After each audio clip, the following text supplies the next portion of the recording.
Okay, good afternoon everybody.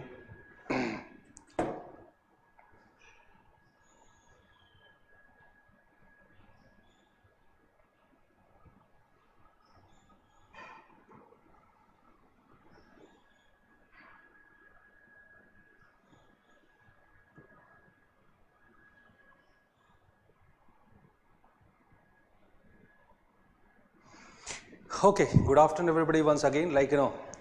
So as you have, you know that we have started this series. It's basically based on some sort of revision, right?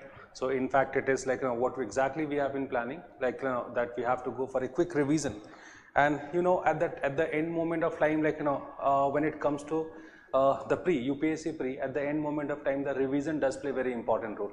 आखिरी वक्त पे आप जितनी बार revise करते हैं वो आपके लिए उतना ही अच्छा है, और इनफैक्ट करना भी चाहिए, because the moment you get into the examination hall, the most important problem what you face is basically the confusion, right? So if you have gone for multiple revisions, in that case what is going to happen, the confusion would be less. And in fact, one thing I always used to say, that if you have really done the hard work for 4-5 months for the pre, and then if you have really gone for good revision and you are able to avoid the confusion, in that case your chances are very high. Because what happens, in the pre-examination, because so many people prepare pretty well, right? And in fact they have done proper amount of hard work, but sometimes there are few students, they try to gather a lot of content, and because of what, at the end moment the confusion is great, and there is much amount of confusion. And in fact the pre is never attempting the maximum number of questions, rather as you have seen that even if when it comes to, let's say, the last year's pre also, now there was a sort of perception, or there was so many people, they have been saying the cutoff will be somewhere around 95, 100, 106, but you have seen that what was the cutoff. So if you somehow you are in a condition to avoid the mistakes, in fact I won't say mistakes, rather I'll prefer to say the blunders in the examination hall, that is how you'll be securing your chance.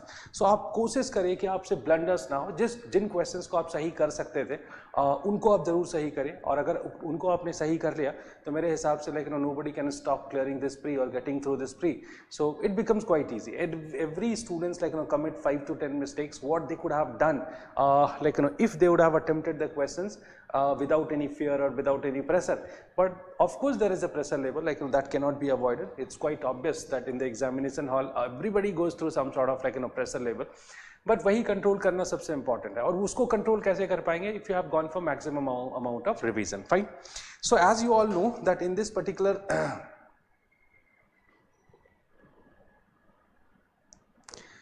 okay, as you all know, in this particular series, we have been trying to basically revise the important part of it. So I believe that religion and philosophy, this is one topic which is very important. Why it is very important? Because every year the questions are being asked from this part, but then the questions which are coming from this part, they were normally not very simple, and sometimes they are very twisted questions which are being asked to you. So since you face these kind of questions, in fact that is the reason, and the reason because of what it is becoming tough for you, because they have been consulting very diverse kind of sources. So because of the sources, because the normal sources that you have been reading, these sources are not somehow sufficient to cater your requirements. And let's say when it comes to some other texts, and these are very standard texts, from there also they have been picking up the facts. So what I have done, I have not done anything as such very unique. So I have just compiled it from multiple sources, and I have given more weightage to, such as the book of A.L. Bossum, and then the book of Upinder Singh, from where regularly the questions are being asked. And we have just compiled, I have just compiled this document, and probably this document could include all those necessary things which is probably you should go to you should go through. Now of course this document is quite vast, and in fact we won't be able to cover everything in this particular part, but then we'll be focusing on the important parts of it. So how I'm going to cover it, I'll start from the ancient times, right, and I'll go up to the medieval times, and whatsoever important developments were there in specifically with respect to the topic that's called as religion at one hand, right, on the other hand the philosophies, right. So religion and philosophy and its development throughout this ancient and medieval times I am going to cover in this particular lecture. And as I told you that probably I won't be able to cover each and every aspect of it, but then we'll try to revise some of the important part of it. Now, what is the content I'll be focusing here, or what is the content that I have included here? So we can talk about we have to discuss about basically the prehistoric religion. So in the ancient times, basically in the ancient times, in the prehistoric times, specifically when it comes to Paleolithic, Mesolithic, Neolithic and Chalcolithic, what sort of including megalithic also. Then the Harappan religion, then Vedic religion, that Darshana school, Buddhism, Jainism, Bhakti movement. Then early medieval philosophies, then Sufi movement, and then Sikhism. So I think when it comes to the Indian religion, more or less, I must say these are the various things which ultimately includes everything, everything with respect to the religion and philosophy, right? So let us start one by one. So we are going to start with the first part, that is basically the prehistoric religion. So prehistory, you understand pretty well. If you have to identify that what are the key features of the prehistoric religion, in that case we can talk about few things, such as one is burial. I think I should expand slightly the size of the, yes, I guess it is visible now. Okay, fine.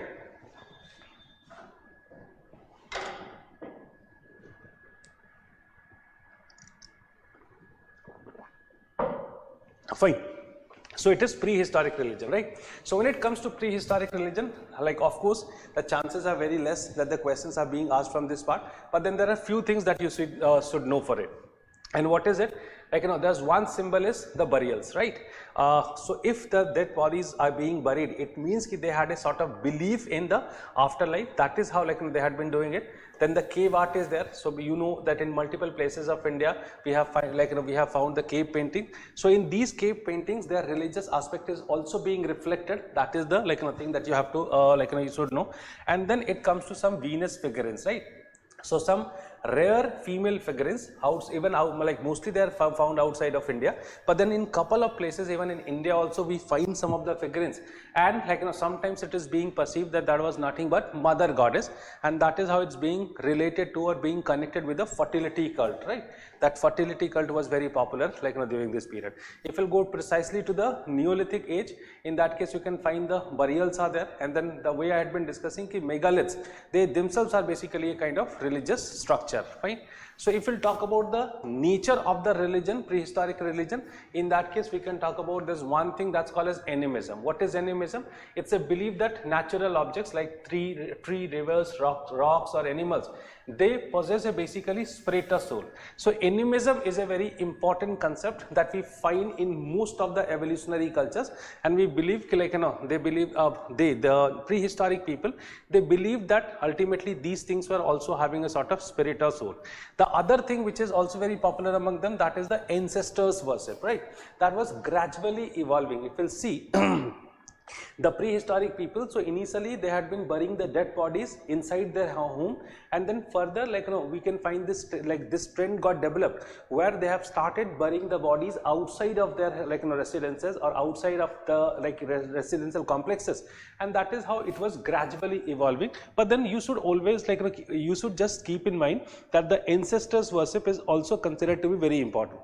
It is believed that by the time the concept of God was not fully developed, so the ancestors were considered to be the protectors of these communities or the societies, and that is the reason because of what they had been worshipping those those things, right? Well, apart from that, there is another concept, that is fertility cult. As I told you that normally we find some figurines, and it is imagined that this is nothing but a mother goddess. And since I told you that these kind of images are very frequently found in the prehistoric culture, specifically outside of India, so it is believed that it was a common pattern that could be noticed among most of the evolutionary cultures. So the way you find it even in Indus Valley civilization, though it's debatable, but yet it is being said it probably it was the fertility cult which is reflected or which is portrayed to this image of mother goddess. And then we can talk about totemism. Okay, what is that? Certain animals or plants regarded as sacred or the clan totem suggested by the repeated animal motifs in the art. So these are couple of beliefs they had at that point of time. If we'll see it factually, in that case, what are the important evidences we do have? So we can talk about basically Bhimbetka. You know about the Bhimbetka, rock shelters, where around in 450 caves, there are so many paintings are there. and couple of paintings are considered to be basically having some sort of ritualistic association. Ritualistic association matlab when it is community dance, so it was believed like it must be part of any ritual. That's how this all people like are dancing together. Even if we'll talk about the evolutionary cultures, like even you talk about the tribal cultures in the current scenario, like they also follow such kind of systems. That is the reason because of what it is believed that probably these are the things which are depicting their religious pattern. Then the ritualistic burials, there is a place in Rajasthan, right, and that place is called as Bagor, and there's another place that's called as Bagor, right, Bagor, that is in MP. Now these two places are these two places are having certain such archaeological evidences on the basis of what we say actually there was the structure what we find that it had some sort of religious significance, such as in Bagor we find that they had certain they had a circular structure, and at the top of the circular structure there's a triangular structure of stone has been kept. Now of course there are multiple ideas, but then for you need for you the only fact which is important that it is believed to be a sort of a religious place. And that's how we say ki even in the Neolithic times or the Mesolithic times people started conceiving the idea of temples. That is how it is being being said, but isse zyada aapke liye important nahi hai. Then Mahadaha, that is in UP, there also we find couple of burials. So this is how we can say ki when it comes to the prehistoric religious culture, now nothing else is more important. Megalithic, you all know that motherhood, mother goddess figurine, this I have already discussed. Now the only thing that you need to keep in mind for the mother goddess figurine, that what are the places where we find it. So Mehergarh is the one place. You know the significance of Mehergarh. It is that place which has been considered to be entered into Neolithic phase for the first time. That is somewhere around 7000 BC where it is entering into the Neolithic phase.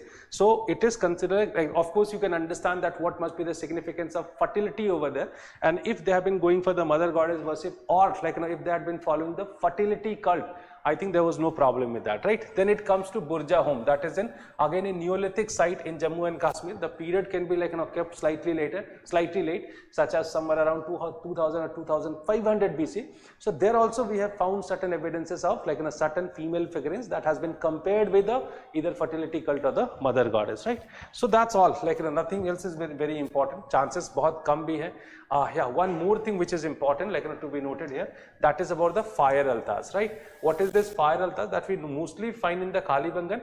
But then you should always keep in mind that Kalibangan is even being assumed that it existed in the pre-Harappan period also, and that's how it is considered to be a sort of connection between the prehistoric cultures and the Harappan cultures.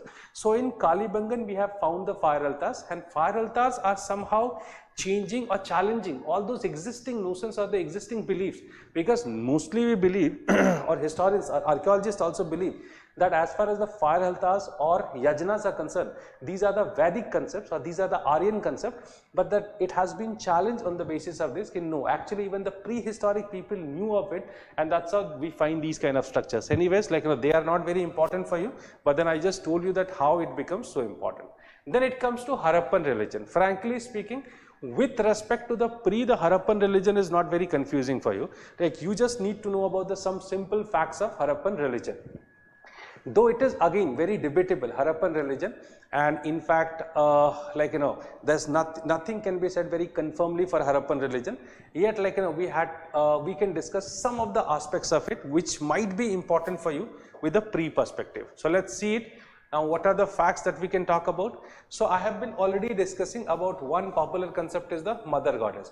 I already made it very clear, and in fact it is widely distributed, and in fact they are of diverse variety. So they are not of one variety कि एक ही तरीके की image हमें मिलती है, rather हमें बहुत अलग-अलग तरीके के images मिलते हैं, और उस diversity की वजह से जो है it becomes quite debatable that whether it was there or not. But then we are not supposed to get into that. It is one of the notion which is more or less acceptable by majority of the scholars, majority of the scholars, and that's how we believe yes, mother goddess was being worshipped. So it was probably indicating towards the fertility of woman and the fertility of the soil. These are two perceptions that we do have. Then it comes to the another one that is called as proto-Shiva. Now whether it was Shiva or not, that again remains quite debatable, but then yes, the people like John Marshall or the archaeologists like John Marshall he claims that actually it is the primitive version of Shiva. So the Shiva, one version you find in the Vedic literature, and then there was a primitive version, and that's how this argument is coming that basically the Shiva worship was very common among the prehistoric people or among the Indian societies, those which were there in the evolutionary phase, and it further continued even in the Vedic period also. So that is how it has been called as the proto Shiva or Pasupati. So this famous seal that we find in which place? Mohenjo-daro, and the person sitting in the yogic posture, this person is a horn person, right? He's having a couple of horns, and then he's surrounded by so many animals.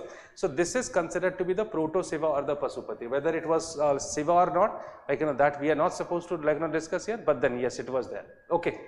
Next we can talk about this animal worship. So this also we had been discussing with the primitive cultures, and I told you that it was very famous among the primitive people also, and they had been worshipping. Since in most of the Harappan seals we precisely find so many animals such as bulls is there, unicorn is there, so some mythical animals are also there. So basically you find some wild animals or some mythical elements, right? Elephant, rhinoceros, tigers and buffaloes, right? So except buffalo, you can find that most of them are, except buffalo and bull, most of them are wild animals and some are mythical one, right?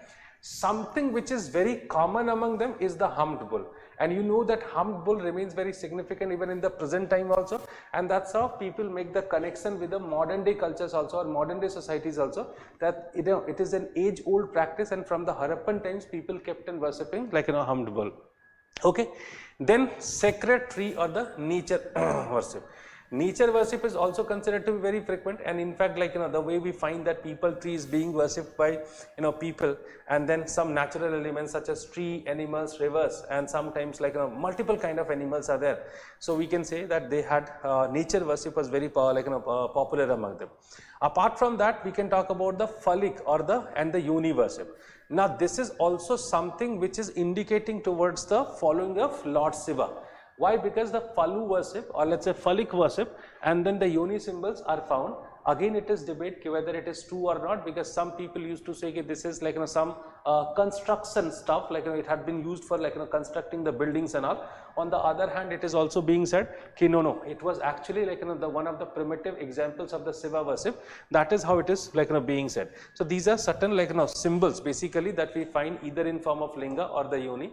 So whether it is true or not, but then yes, it is also it is always being discussed by historians. Okay. Then there are some famous things such as the great bath and the ritual purity. So Mohenjo-daro is having this great bath. Again, there were so many interpretations, not important for us. You just need to know that it is present in Mohenjo-daro. Fire altars, right? That I had been discussing just now. So apart from Kalibanga, we have found this in Lothal and Banavali. These two places, in these three places, we find the fire altars. And in fact, all these are having connections not only in the pre-phase but even in the post-Harappan phase also. That is the reason because of what we believe that some sort of continuity was noticed in the religion from the Harappan times to further, right? Apart from that, the amulets or talismans, right, are also being used, such as amulets, pendants and small objects. They are also considered to be very frequently found. So once you talk about the Harappan religious practices, these are the things that could be included in the Harappan religious practices.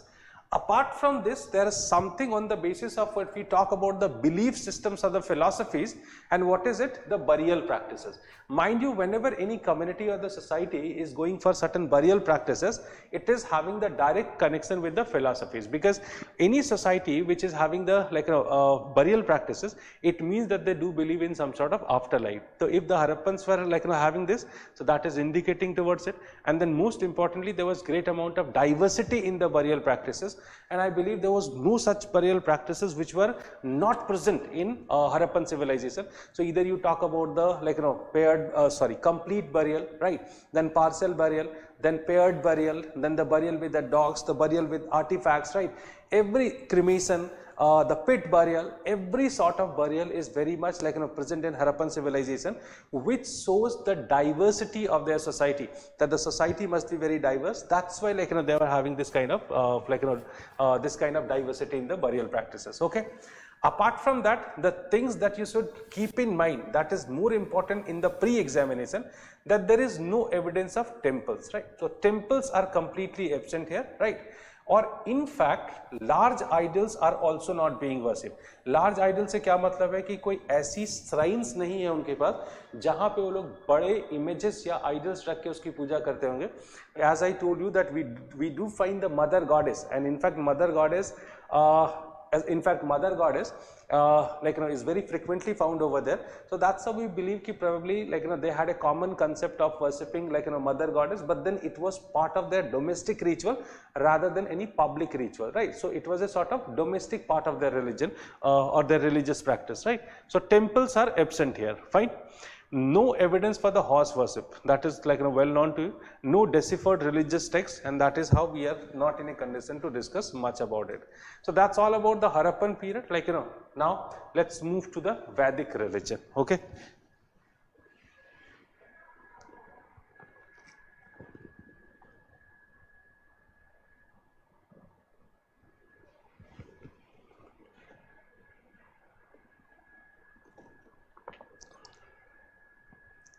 Just a second.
Okay.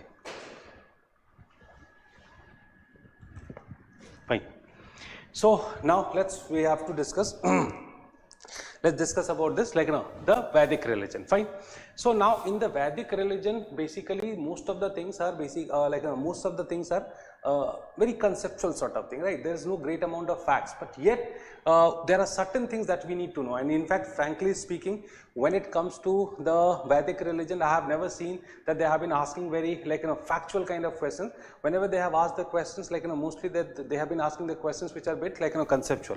So let us see some of the important aspects of the Vedic religion. So when it comes to the Vedic religion, so you know about the sacred texts. So these are 4 Vedas, and in fact you all know that Rig Veda is considered to be from early Vedic period. Then it comes to the Sam Veda, Yajur Veda and Athar Veda from the later Vedic period. Rig Veda simply contains the hymns. On the other hand, Sam Veda is all about the music, some sort of musical element is there. Yajur Veda is about the the rituals and sacrifices. Athar Veda is considered to be a non-Aryan Veda, and you should always keep in mind that there is a controversy which is going on these days, and in fact nowadays it is being said that only these 3 are considered to be the Vedas. Athar Veda cannot be considered as a Veda. In fact, earlier also it was called as non-Aryan Veda because the concepts were altogether different in the Athar Veda, and it is considered to be a text for the indigenous people of India, not of the Aryans. That's how it is being said. If we'll see the religious pattern, in that case we can find that the nature worship is there, which is very popular, right? That we have already discussed, because in this particular period, how come the change is there? So the nature is being imagined in the human form, and then they are being worshipped. That is the pattern. Okay. Then the personification of the nature, the same thing I had been discussing. Unfortunately, so far we haven't found any temples or the images. That's why if any question is coming whether the temples were there in the early early Vedic period or not, even in the later Vedic period, so we normally reject it, we refuse it, because we believe it was not present in this particular period. Okay, fine. When it comes to the popular deities in the early Vedic period, in that case these are the list of the popular deities, such as Indra is for the thunder, rain and the war. Agni is obviously, right. Varun is considered to be the cosmic order or the Rita, or even justice. So Varun is very important, right. Soma, you know about it. Surya is simple, Usa is simple, Vayu, Prithvi, Yama, Rudra. Rudra is basically the storm god, right. And then precursor of Shiva. It is considered to be, Rudra is considered to be the precursor of Shiva. Fine. Okay. Apart from this, as we have discussed, some female deities are also being discussed, and among the female deities we find Usha, Aditi, Saraswati, Savitri. These are certain names, but then they were definitely not important deities, because we do not find a single hymn which is precisely dedicated to any female deity. They have been mentioned in some other hymns which are giving preference to any male deity, but then they are not giving preference to any female deity. That also you need to remember, because again I have been repeating this point, not a single hymn is individually dedicated to any woman or the female deity. Okay. Rituals and sacrifices, ultimately you find the central role of sacrifices here, and some sacrificial rituals that the greater version or the bigger version of this is undoubtedly yajnas, were the core of the Vedic religious practices, right. And fire rituals, Agni used to be very important, that was considered as the medium, right. And if we'll go for classification of the rituals, in that case these are certain types of rituals such as Agnihotra. These are daily fire offerings, right, what we do in the practice in home. Then it is Soma sacrifices. This is the extraction and offerings of the Soma Jews. Then seasonal and the lunar sacrifices. So of course when the seasons are changing as per that. And then royal sacrifices, the Ashwamedh, Rajasuya, these are the yajnas which are included in the royal significance. Animal sacrifices that became very common in the later Vedic period. The communal aspect, the rituals involve priest, household, and sometimes the broader community. Okay, philosophical concepts. So what are the philosophies that you find in this particular period? So as far as the philosophy is concerned, we can say ki Rita, earlier question has also been asked on this, Rita. What is Rita? Basically the cosmic order or the natural law. So it is believed that there is a divine force which is controlling everything. So that is how it is called, called as the cosmic order. So everything is being controlled by some sort of divine power. Varuna is considered to be the god of the Rita. That is the concept of it. So it is considered to be a sort of indicator for the natural law maintained by correct rituals and the moral behavior. So how come we can maintain this social order, like through this ritual and moral behavior. The second term is dharma. What is the literal meaning of dharma? Dharma means the duties and ethical obligations. So initially linked to the ritual order, but later evolve into a broader moral code. And this particular word dharma is being more codified within another sort of literature that we find in the post-Vedic period, that is called as Dharma Shastra. Within this Dharma Shastra, you find Dharma Sutra is the most important one, and Dharma Sutra, which is dealing with the domestic rituals. So Dharma is being connected with the rituals through this only, but then initially it was simply considered to be the duties. What is Dharma? It is duties. Then it comes to the doctrine of karma. Now karma is one particular doctrine which had been changing its meaning over the period. Gradually the meaning of karma was changing. So initially karma means simply the early idea of action leading to the rewards of punishments with concepts of heaven and hell. ठीक है, आप छोड़ दीजिए इसको. आप इतना याद रखिए कि if somebody is practicing the various kind of rituals which were prescribed to them, that was karma. So doing your duties, doing your duties, that is coming, or this perception for the karma is coming slightly late, only after the Bhagavad Gita, but before that, karma was simply understood with the help of the ritual. If somebody is performing rituals, it means he or she is performing his karma. Okay, then social and ethical aspects. Priestly role, Brahmins were very important, and in fact you all know that there were three kind of Brahmins which are being mentioned in the Vedic period, and they were Hotri, those who had the right to recite the Rigvedic hymns, right? Then it comes to Udgata, those who had the right to recite the Samveda, and then next is the Adharvayu, those who had been associated with the Atharveda, those who had the right to perform many rituals, or specifically Atharveda, fine. So that is it. Acha, ideal worship is also not present in the later Vedic period. So that, Vedic period, that also you need to keep in mind. So these are certain significant points that you should keep in mind for the Vedic period. And in fact, as we do know that it is considered to be further transforming in form of what? Further transforming in form of basically Hinduism, correct? Or let's say Brahmanism. So whatsoever you say, anything can be said, because normally Brahmanism and Hinduism are considered to be very different. Fine. When it comes to the Vedic religion, there is one aspect that you should keep in mind, that Vedic religion can be considered or can be studied in two different parts basically, right? So that, okay, so when you talk about the Vedic religion,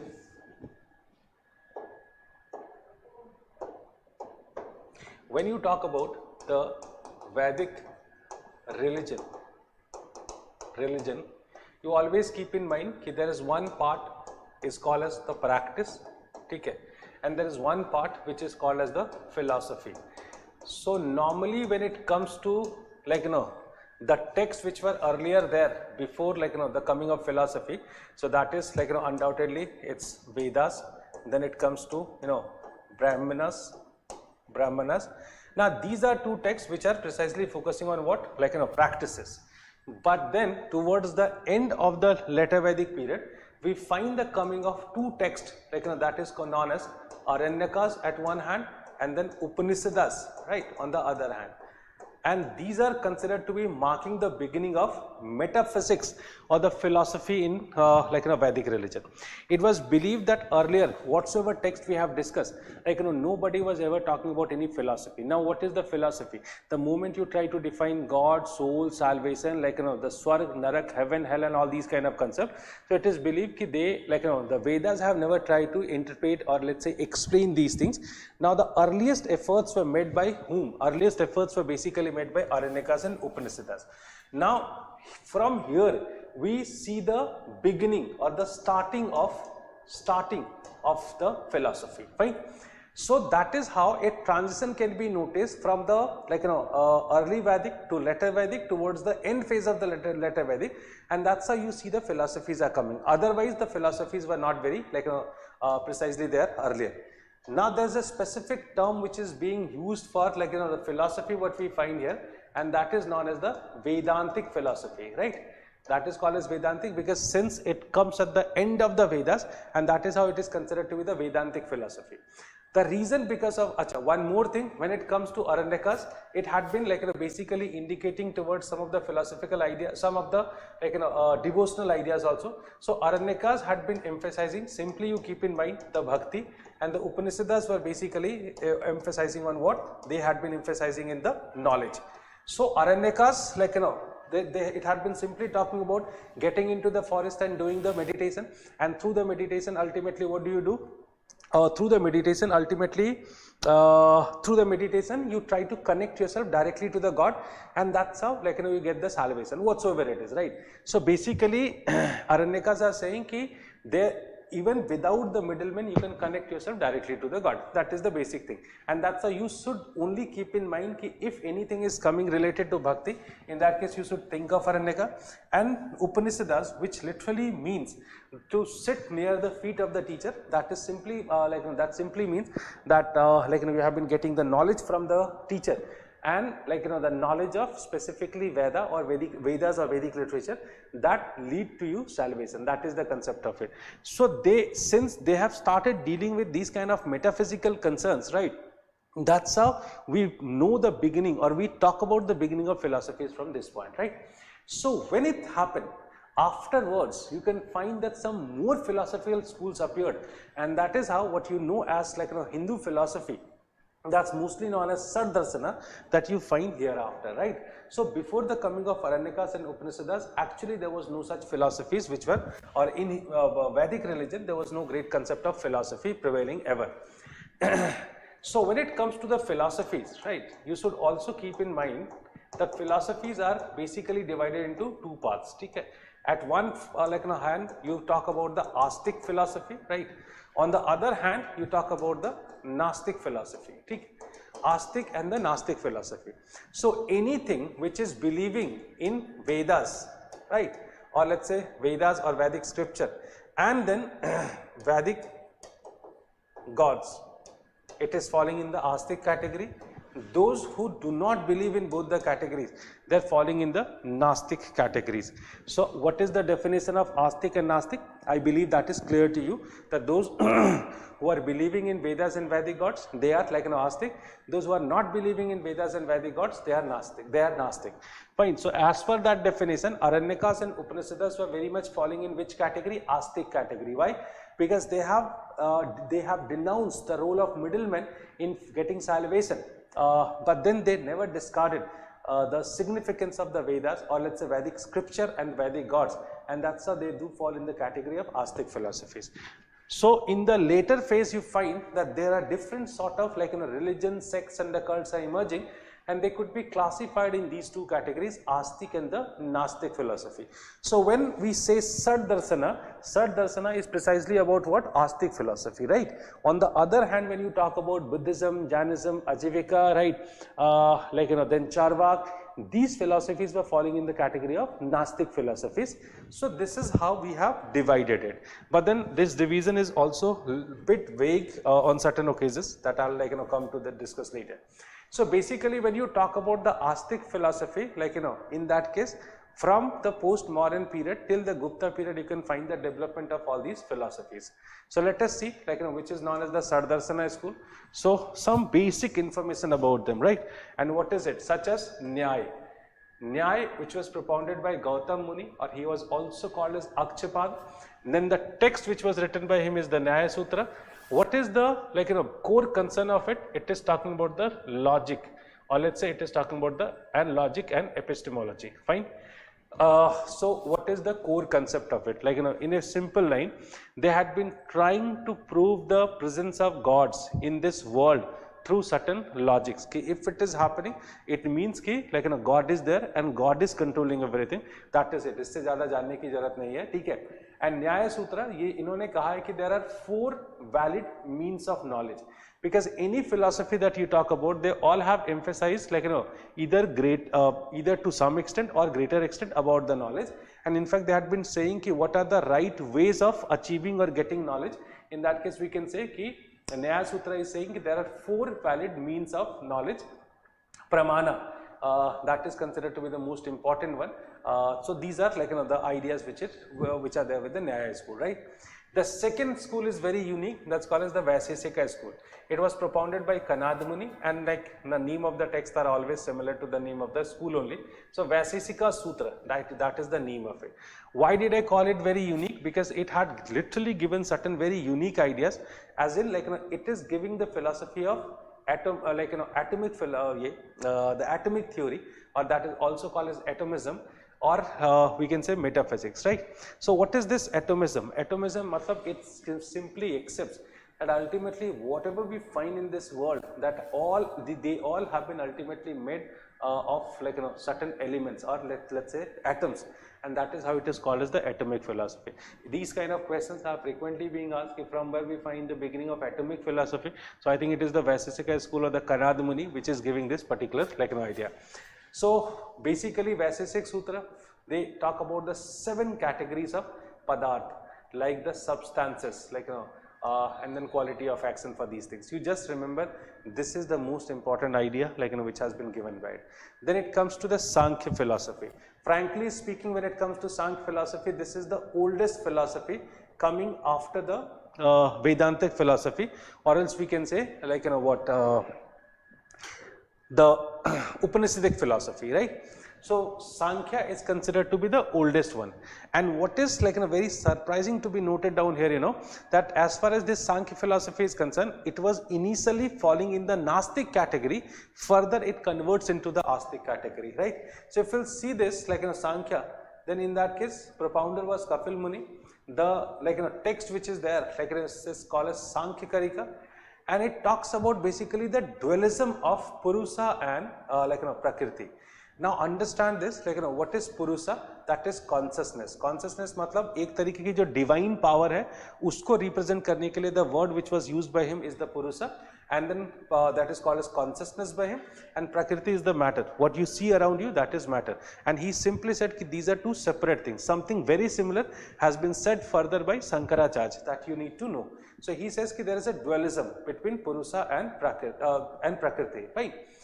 And in fact, as I told you, that it is initially falling in the category of no God, and then it was falling in the atheist system, but then further something happened to it, and then it has changed its philosophy, and then it started believing in the concept. It initially said that there is nothing as such called as God. They simply believed in the concept of Brahm, and mind you, Brahm is not God. Brahm is very different from God. It is more much more greater than or super than God.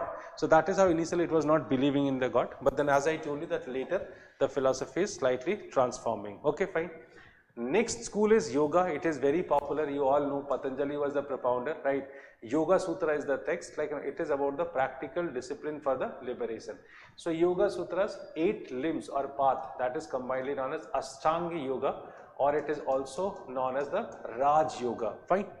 Then it is next one is the Purva Mimamsa, right? What is the Purva Mimamsa? Purva Mimamsa, which is propounded by Jaimini, and the text is called as Mimamsa Sutra. Now, it is one particular religious philosophy which has given greater significance to the rituals, right? And in fact, it is the only philosophical school which has tried to justify the religion, justify the rituals by giving several logics, fine? So, rituals and dharma, karma kanda and all these kind of things which were being justified by him, Mimamsa Sutra focus on the Vedic sacrifices. So, it is very closely associated with the Vedic religion. And then finally, it comes to the Vedanta, right? So, Vedanta, I have already discussed ki along with the Upanishads, it is coming, but that point of time probably it was not formalized properly, right?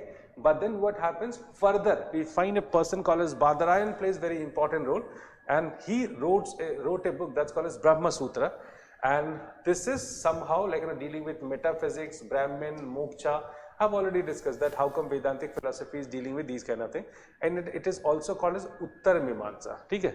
So Brahma Sutras, so commentaries by Shankaracharya, Ramanuja and Madhavacharya. So basically this is the earliest, or this is the first form of or first stage of the Vedantic philosophy.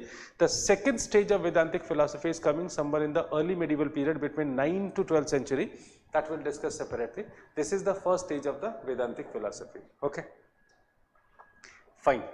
So let's get into the next topic, that is Buddhism. Okay.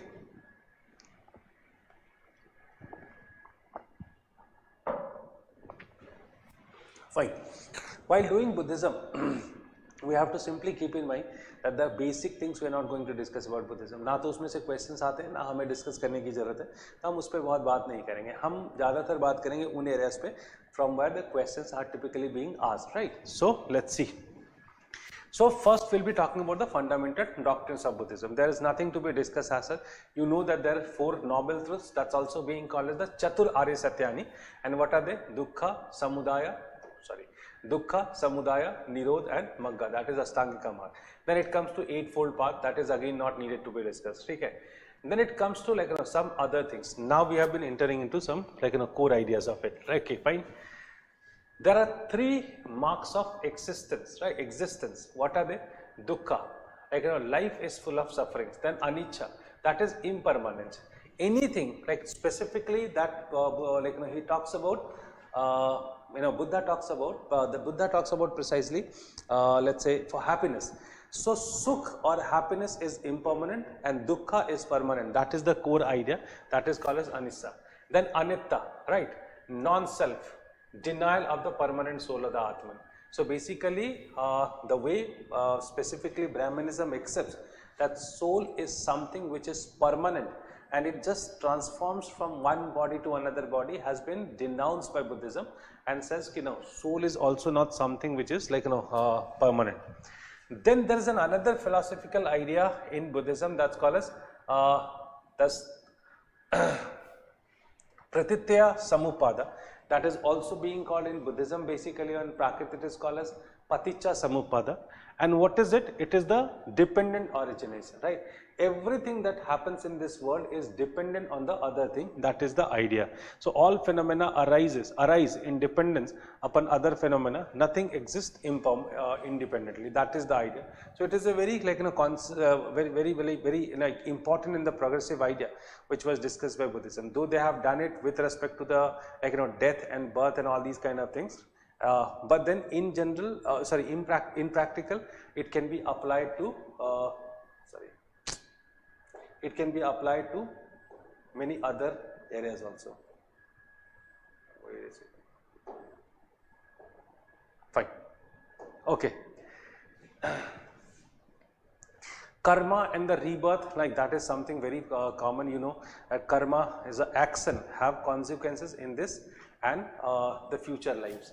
So basically when it comes to Buddhism, it is also known for changing the concept of karma. I did tell you that when it comes to Brahmanism, Brahmanism literally means the rituals from the karma.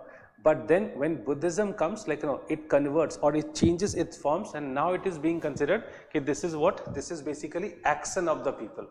So rebirth continues until nirvana is attained. So it is basically related to karma, that's how it is there.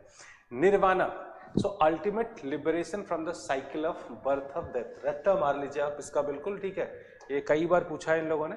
So basically ultimate liberation from the cycle of birth and death. So the moment you attain nirvana, it means that you are getting free, or you are making yourself free from this cycle, and that is known as nirvana. So this nirvana is basically it. You should also keep in mind that it is even an experience, right? So that you can achieve even if your lifetime, which is very different from the concept of moksha. So state of cessation of suffering, desire and ignorance. The moment you somehow suppress all these feelings, that means that you have attained nirvana. Middle path you understand. Okay, next he talks about the 5 aggregates, or that is called as Panch Skandhas. That is also a very important concept in Buddhism. What is it? So basically human existence, right, is a combination of 5 elements. What are they? Form, rupa. then sensation, that is Vedana, then perception, this is Samajana, okay? Then it is mental formation, that is Samskara, and then consciousness, that is like Vijnana. So these are 5 things which actually human existence, this is how the human exists. So these are the 5 things what Buddha says, okay? Now let us talk about some major schools of Buddhism. Now very frequently the questions had been asked from the schools or the sects and subsects of Buddhism and Jainism. Let us have a sort of brief discussion over it, right? So we can talk about, let's say, the first one is the Theravada. Now Theravada, sometimes people are getting confused between Theravada and Hinayana. So you should be very clear that actually when it comes to Theravada, that is the result of second Buddhist council. So in the second Buddhist council, Buddhism got divided into 2 sects. That's called as Theravada or Sthavirvadins, right? The Theravada is even being called as Sthavirvadin. Sthavirvadins, right? And then the second one is Mahasangiks. Sthavirvadins and Mahasangiks, fine. So these 2 are there. So Theravada and Sthavirvadins are similar, and they are considered to be basically like further. They are considered to be similar with what? Hinayana, that is coming out in 4th Buddhist council, right? So this is how since they are a bit similar, and that's why sometimes people consider them as same. They are not same. So Sthavirvadins or Theravadins in second Buddhist council, and Mahasangiks in the and Mahasangik is considered to be similar to the Mahayana. Okay? That is a kind of division that we do. As I told you that this happens in the second Buddhist council. Now Theravada and Hinayana, what are the key elements of this? So it is the doctrine of the elders. बूढ़े लोगों की जो है मानी जाती है कि जो ये है philosophy है, because it is the older doctrine of Buddhism, and it is the same doctrine of Buddhism which was actually propounded by Buddha. It means that the real principle of Buddha was further being called as the doctrine of elders, or it is also called as the lesser vehicle. Why is it being called as lesser vehicle? There is a simple meaning of it, that it's the way Buddha believed that if you have been practicing the eightfold path, in that case you can attain nirvana for yourself. That is the belief. Nobody else can try for you to attain or try to get you liberation or the nirvana. So it means that one person get nirvana for himself or herself. That is the simple idea, and that is how it is known as lesser vehicle. Why? Because one person, one nirvana, which is further challenged initially by Mahasangiks and then further by Mahayanas. Unfortunately, Mahasangiks at that point of time could not become very popular, but then when it comes to this one, Mahayana, that becomes very popular, and in fact we can say that was ultimately that was somehow subsiding or sidelining, right, the Theravada or Hinayana. Okay, fine. Scriptures, they follow the same old traditional thing. आप इतना याद रख लीजिएगा कि whenever it comes to Theravada, Hinayana or Sthavirvadins, ultimately whatever Buddha was saying, all things are there. There are certain names specific that I have already discussed. Now what are the key features? Focuses on the original teachings of Buddha. Ideals, Arhat, one who attains personal nirvana. This also I have discussed. Bodhisattva concept, of course they rejected, because Bodhisattva concept is precisely the Mahayana concept, so obviously they will reject. What is Bodhisattva? I will discuss. Image worship, no, since Buddha denied for this, and that's why it is not there. Spread. So whenever you find that whatever the paths of India and world where Asoka had been taking up Buddhism, there you can find the Hinayana or let's say Sthavirvadins, fine. So there we can say Sri Lanka, Asoka, then Myanmar, Asoka, Thailand, Asoka, Cambodia, Laos, these are the places where it is reaching from the Myanmar and all. So that's how we can say this is the older form of Buddhism, and that got spread in the earlier times. Then through the China the Buddhism is spreading, that is basically the late Buddhism, and that includes Mahayana form of Buddhism and the Tantrayana form of Buddhism. So these are these 2 forms of Buddhism, right? So this is one sect. Moving to the next is the Mahayana, which is completely opposite. You know that it happens in the 4th Buddhist council and 4th Buddhist council, and now it is called as the greater vehicle. I hope you must be understanding that one person can try for attaining nirvana for others as well, right? तो एक आदमी कोशिश कर सकता है कि वो दूसरे के लिए भी निर्वाणा लेके आए, और वो निर्वाणा जो है वो कैसे ला सकता है? Because this person reaches to that stage, this person who is trying to get nirvana for the others, he reaches to that stage where he can put efforts for others, and that's how he can help others to get nirvana. So the person who reaches to that stage where he can at any moment of time he can attain nirvana, since he delays his nirvana in order to help others, these are the people which were called as bodhisattvas. So they are about to attain nirvana, but then they are not doing it at that point of time. They desperately delayed it. Why? Just to help others to attain nirvana. And there we can say there are some people which are falling in this category, such as Avlokiteswara, okay? Then Manjusri, then Maitreyi. These are those people who had delayed their nirvana, and then they were known as the future Buddhas or bodhisattvas. Fine. Okay. Image worship. Fine. So I think you can understand why it's being called as the greater vehicle. It's a simple logic behind it. And in fact, they have altered so many principles of original Buddhism, such as they started preferring the image worship. They started worshipping Buddha and bodhisattvas. Then they have started following certain rituals also, and that's how they had been started denouncing the original Buddhist principles. Philosophy, emphasis on compassion, karuna. तभी तो आप दूसरे की मदद कर पाएंगे. So compassion or karuna became very important. Then wisdom, or let's say prajna. Now these two features, or these two features are considered to be very important in this form of Buddhism. Now what are the areas where you find it? So as I told you that first it reaches to China, and then from China it goes to Korea, Japan, Vietnam, Nepal, Bhutan, Mongolia. So these are the places where Mahayana form of Buddhism is the most popular one. Next form of Buddhism is basically the Vajrayana form of Buddhism. This is also called as the diamond vehicle or the thunderbolt vehicle, right? This developed slightly late, somewhere in 6th and 7th century, and this we find in specifically the eastern part of India. So it is, as I told you, this is called as diamond vehicle or the thunderbolt vehicle. Now the scripture is the Tantras and the Tibetan texts, because this form of Buddhism further flourishes a lot in which area? Tibet. And in fact, the Dalai Lama that you see in Himachal right now, he himself is considered to be from one of the forms of Tantrayana. It, as I told you, that it is developing in the eastern side of India.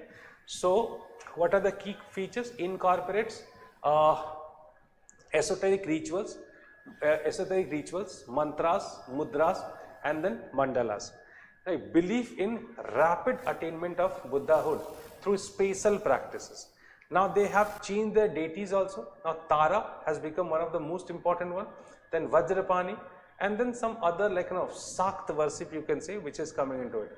So mostly they had been worshipping the female deities. Now what are the areas where you find it? Tibet, Mongolia, parts of Nepal and Bhutan, where you can find the Tantrayana is there. In Tibet undoubtedly it became very popular. China, Mahayana had already reached, and it was having great popularity over there in China. Okay, fine. Next we can say is the Mahasanghiks. I have already discussed about Mahasangik. So its features are quite similar to what the Mahayana school, right? The features of this is quite similar to Mahayana school. So such as one of the earliest split after the second Buddhist council, liberal interpretation of the monastic rituals, emphasize the transcendental, nature of the Buddha. Lokatarvadins sect, it is an offshoot of the Sthavirvadins, believe Buddha was a supramundane being. Okay, region where it is prominent is the Andhra or the Nagarjunakonda. Another form is Sarvastivad. This is another important form of Buddhism, Sarvastivad. And the followers are known as Sarvastivadins. I believe that there was a question that has been asked on this topic also. Okay, fine. Sarvastivad. What is the meaning of it? The doctrine that all exist. Key features kya hai iske? Believe that past, present and future dharmas, phenomena exist. Okay. Developed detailed Abhidhamma philosophy, Northwest India and Central Asia. So basically this is one sort of Buddhism which is very popular in the northwestern part, was popular I must say, in the northwestern part of India and then Central Asia. Now it is not being followed anymore, and that's there it is not very important or popular. Okay, there are some other forms like which are there, such as Sautantrika. What is it? Sautantrika.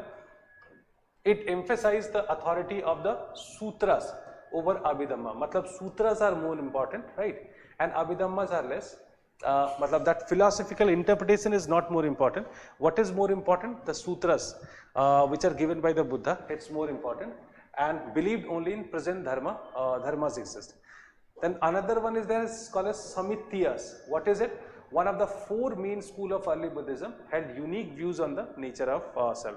The Samitya is also one of the early schools. Okay, there are some other notable concepts which are there in Buddhism, such as paramitas. What is it? Perfections, right? Basically generosity, morality, patience, right? So if you have or you develop these kind of features, in that case, it is easy for you to attain the nirvana. Attain nirvana. We can say, so which is leading you to the bodhisattva path. Maitreya, we have already discussed the future Buddha. Bodhisattva we have already discussed. So these are some forms of Buddhism. Okay. There are certain other terms, philosophical terms, that also you should see, such as anatta. I think this we have already discussed, that is non-permanence of the soul. Sunyata, that is a sort of philosophy itself in Buddhism given by Nagarjuna. What is it? Emptiness. All phenomena are empty of inherent existence. That is Mahayana concept, and from here actually the Sunnivad appears as one of the prominent philosophy here. Fine. Okay. Then Sunyata, emptiness. Then there's nothing like real. Bodhisattvas we have also already discussed. Paramitas we have discussed. Like Trikayas. What is Trikaya? Three bodies of Buddha. That is called as Nirmana, right? Then Sambhoga and then Dharma. So this is like the definition of Trikaya. Right? Okay, Dignank and Dharmakirti, two Buddhist philosophers are very popular for what? They have been giving basically they have developed the Buddhist logic. So they have presented the Buddhist philosophy in a bit logical way. That is the reason because of what it's being said as what? It's being said as I mean to say the the development of basically the Buddhist logic, right? That is pratyaksha. So focusing on perception, pratyaksha. That is an inference, that is anumana, as valid means of knowledge. Now these are the things which are even being discussed by the Darshana school that I had been talking, that they always used to debate on one thing, what are the valid means of attaining knowledge. So even Darshana school had been discussing about this, like every school had been talking about it, and in fact they had been talking about different means of attaining knowledge, right? Critique of Atman. So of course you know that Buddhism rejects the existence of permanent soul, contrasting with Hindu philosophy. It goes for a very different thing. Okay? And in fact there are certain differences between the Hinduism or Vedic Hinduism or Vedic philosophy, rather than I should say Hinduism. तो soul Buddhism उसको मना करता है, ठीक है, ये मानते हैं उसको. God ये लोग मना करते हैं, ये लोग मानते हैं उसको, ठीक है. Authority ये Vedas को reject करते हैं, ये accept करते हैं. Rituals, of course they reject it, they emphasize on Vedas, right? Now certain key philosophers, Buddha, so I don't need to discuss about Buddha, let's leave it. थोड़े important philosophers है, उनको देख लेते हैं, because that may be important for you. Ashwaghosh, it's a very famous scholar, and in fact he has made some great contributions, right? Such as Ashwaghosa, he was there between 1st and 2nd century CE, and he was there at the court of Kanishka, like court poet of Kanishka. And what is the key contribution of this person? So this person wrote Buddha Charita, that is the epic biography of Buddha, and he also wrote two plays that's called as Saundaranand and Sutra Alankar, right? That is Sutra Alankar. These are two important plays he wrote. He helped in spreading Mahayana Buddhism. Nagarjuna, just now I had been discussing about the person who gave the most popular philosophy in Buddhism, that is Sunyata or Sunnivad, right? Or the theory of emptiness. Now what is the contribution of this person? So he was the founder of Madhyamika school. That's also a school also. That within Mahayana itself one philosophical school develops, and that philosophical school is called as Madhyamika school. The founder was Nagarjuna. What is his key contribution? So he developed the doctrine of Sunyata or emptiness. He emphasized that all phenomena are empty of inherent existence. He authored the मूल madhyamika karika, the fundamental verses of the middle ways. So this is the text which was written by Nagarjuna, which is very important. Okay. Another important, Buddhist philosopher is Aryadev, 3rd century CE. So he was the disciple of Nagarjuna, and the key contribution, he expanded and clarified Madhyamika philosophy, and he wrote Chatusatka, that is 400 verses, Chatusatka, that is the thing. Asanga, another very popular, abhi hum baat kar rahe the Asanga aur Vasubandhu ki. Now he is also founder of one of the very popular school of Buddhism, that's called as Yogacara or Vijnanavad. So that is school of Mahayana Buddhism. The Yogacara or Vijnanavad is one of the popular schools within Mahayana, and it was developed by Asanga, that too in 4th century, somewhere in the Gupta period. Fine. Developed the philosophy of Vigyapti Matra. Okay, that is the consciousness only. That is the name of it. Okay, stress that external objects are mere projections of the consciousness. These are the things which are deeply there in the philosophy. So basically, how to discuss about it? So it is simply saying that whatever you see around us, that is actually not real. Rather, it has been created by our own consciousness. So the reality is very different from the reality is very different as per our understanding, against our understanding. Okay, he also authored couple of very important texts. These are the Mahayana Samagra, okay, and then Yogachar Bhumi Shastra. These are 2 texts which were written by Asanga. Next important scholar is Vasubandhu. I believe that you might have heard the name of Vasubandhu also. Now, okay, Vasubandhu. So Vasubandhu is 4th and 5th century CE. He was the half brother of Asanga, and he was also a very important philosopher of Yogacara. Key contribution is Abhidhamma Kosa, encyclopedia work on Buddhist psychology and metaphysics. So Abhidhamma Kosa is a very important text, very important text, and that you should keep in mind also. So it is Vasubandhu who had been writing it. Integrated Abhidharma, Theravada and Mahayana thoughts. Okay. Dignag, that also we had been discussing just now, Dignag. So founder of Buddhist logic and epistemology, that is the Pramana school. So everything can be proved by giving certain logic and certain evidences. Emphasize 2 valid means of knowledge. These are perception, pratyaksha, and inference, anuman. Dharmakirti was another important scholar. Dharmakirti, he was successor of Dignag, furthered Buddhist logic. His key contribution is basically the commentary on valid cognition, that is Praman Vartika, right? He is writing the text that's called as Praman Vartika. Okay. He refined theories of perception and inference. Utna Madhya, you just remember the text that he has written. Buddha goes 5th century CE. He is very popular because he has contributed in Buddhism majorly by writing couple of books. Okay? So Buddha goes in 5th century CE. He is a great Theravada scholar. So again a person who had been propounding the old philosophy. That is his contribution, and his philosophy is known as Visuddhi Marga, the path of purification. You can understand a person who had been again propounding the old philosophy, so what must be in his mind and what idea he must be having. Okay. Then there was another one that's very famous. It's called as Santi Deva. He is in 8th century. 8th century. So Mahayana Buddhist monk and philosophers. His key contribution is Bodhi Karyavatra, Guide to the Bodhisattva's Way of Life. Now these are some of the important scholars or the philosophers of Buddhism. I have discussed their contribution, and in fact I have included this table also where all these things are categorically given, short form maybe, तो आप इसको भी देख सकते हैं. This document will be available by tomorrow, so you can access this document. Okay, next it comes to the Buddhist literature. So there are some forms of Buddhist literature which are very popular. Everybody knows about the 3 Pitkas, which is the called as the canonical literature. So as you all know that Buddhist literature has been divided into two parts. One which is known as the canonical literature, one which is canonical canonical, and one is non-canonical. So canonical is that particular form of literature in Buddhism which is dealing with the core philosophy and the idea of Buddhism, and those which are developed in the periphery of Buddhism, they are called as non-canonical. So in the category of canonical literature, only three are falling. These are known as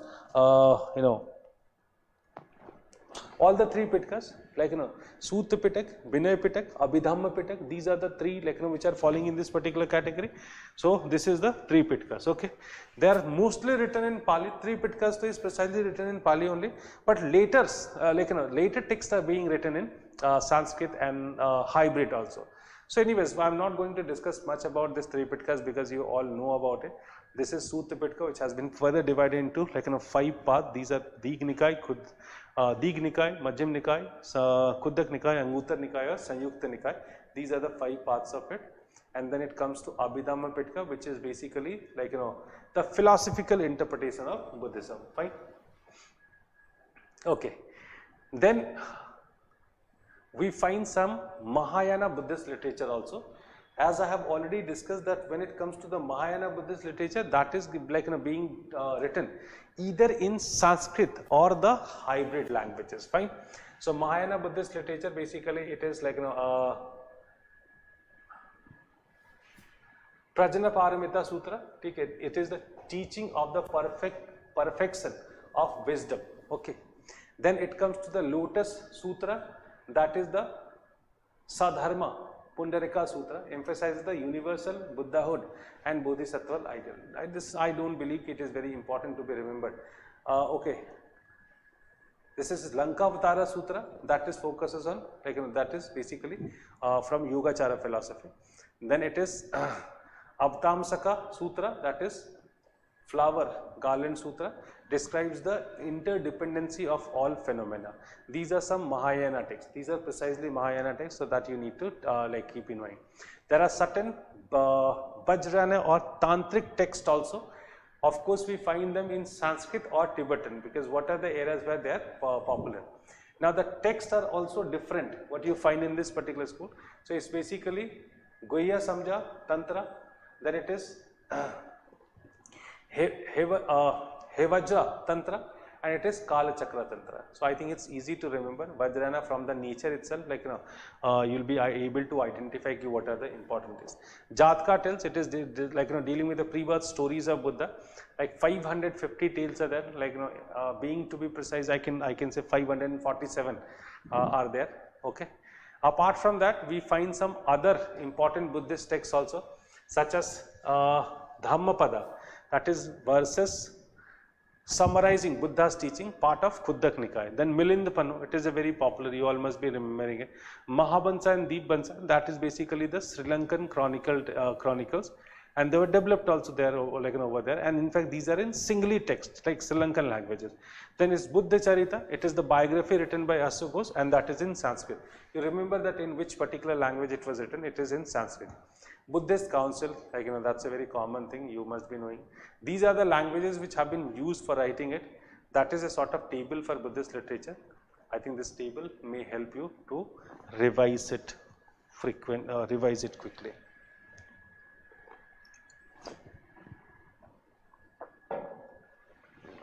Fine. Buddhist architecture, right? That is one part that you already study a lot. Okay? So of course you know that there are stupas. Stupa की architecture है, आपने पढ़ रखी है, उसमें कुछ बहुत बात करने के लिए नहीं है. What are the famous examples? So of course it is Sanchi Stupa, which is present in Madhya Pradesh, and it is probably built by Ashoka. There are so many stupas. There were 3 stupas over there. So the older one is created by Ashoka. Fine. Then it comes to Bharahut Stupa. So that is in Madhya Pradesh, noted for detailed railing and the narrative structures. Amravati, that is in Andhra Pradesh, developed by the Satavahanas. Dhamika Stupa, which is there in Sarnath, Again, there are 2 stupas over here. One is probably built in the modern period, one during the Gupta period. That is how you know the significance of it. Chatta is then another kind of Buddhist architecture. That's normally considered to be the Chatta grave, prayer hall. It is a prayer hall. So it is a blank hall where people sit and people pray. Okay. Some famous examples of the Chattas we find in Bhaja caves in Maharashtra. It's a very famous one. Karle caves again in Maharashtra, Ajanta caves in Maharashtra. You must have read that actually the structure of the stones or the hills are like such that it is easy to create or construct a sort of easy to construct such kind of structure. Then viharas, these are the monastic residences or the monasteries for the Buddhist monks. So basically you find a central hall or the courtyard surrounded by small cells for the monks. Sometimes it also includes the shrine or the stupa also, because people could worship over there. Famous example is the Ajanta and the Ellora caves in Maharashtra. They are multi-stories viharas, and then Nalanda in Bihar also we find it. Some rock cut architecture also we find that these are actually in the later stage, but then they are there, such as I have famous sites Ajanta, Ellora, Kanheri, Karle, Bhaja, Bedsa. These are some places. So facts are there, you should see it once. Then iconography is also there, that Gandhara, Mathura and Amaravati, these are the three schools. Gandhara is Greco-Roman influence, it had Greco-Roman style. It was precisely Buddhist in nature. Mathura, which is there, and of course the center is Mathura, that is indigenous style. And in fact, here you'll find that Buddhism was one theme. Amaravati is also precisely Buddhism. It mainly dealing with, it was dealing with the miniature art form. The rest two are not miniature. Rest two are basically they have been making the bigger sculptures. Spread and influence, we have already discussed that part. Okay, this is about this architecture. Again, it is in a table. Fine. Okay, let's move to the next one. Is the Jainism. Okay, in Jainism, these many informations are not there, but then yes, Jaina philosophy is important, and in fact, UPSC has been asking questions. So let us see some of the important aspects of Jaina philosophy. We won't be discussing much about the minute things. We'll be just discussing that what are the possible facts which is important in the pre-exam. Okay. So Jiva and Ajiva, this is one very important concept that had been discussed in Jainism, and I think last year there was a question on this. Jiva, all living beings possess a soul, right, including animals, plants, and even the inanimate objects like rocks and water. So according to Jainism, everything does have a soul. Ajiva, non-living substances such as matter, space, time, motion, rest, these are inherent with the soul. So they have a very different definition of Jiva and Ajiva. It is not the same thing which is there in the normally, which is believed in the Hinduism, right? Karma, it is more or less the same concept, the action. So it is again very different from the Brahmanism. Okay, karma is the cause of bondage and suffering. This is a very important line that you should keep in mind, that karma is the cause of bondage and suffering. The same thing was being said by Buddhism also, so there's nothing new. And then liberation, if your karma is good, you can attain liberation. Okay, then penance, right, and asceticism are surest ways to annihilate karma. Okay, ahimsa, that you do know, I don't need to discuss about this. Anekantavad, it is a very famous philosophy in Jainism. And what is this Anekantavad? Anekantavad is reality is many-sided. Truth and reality can be viewed from multiple perspectives, right?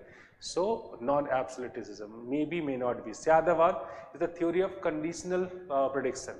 So, that is aparigraha, that is non-possession. The universe and the God, that is also a very important concept in Jainism. The universe is eternal and uncreated. Well, it is not something which is created by any divine power or it's not being operated by any universal law, not by any God also. So it does not accept the God as the does not accept the concept of God which had literally created the world. It rejects that idea. And in fact, it is the meeting of this Jiva and Ajiva which creates the world. That is creates the universe.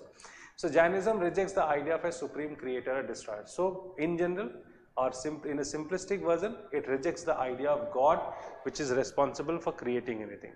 Path to liberation, 3 jails or 3 ratna, it's right faith, right knowledge and right conduct. These kind of things you must have studied, Okay. Now let's talk about some important sects of Jainism. This is also one part from where we have seen the questions. So if we'll talk about the important sects, the Digambara is the very famous one.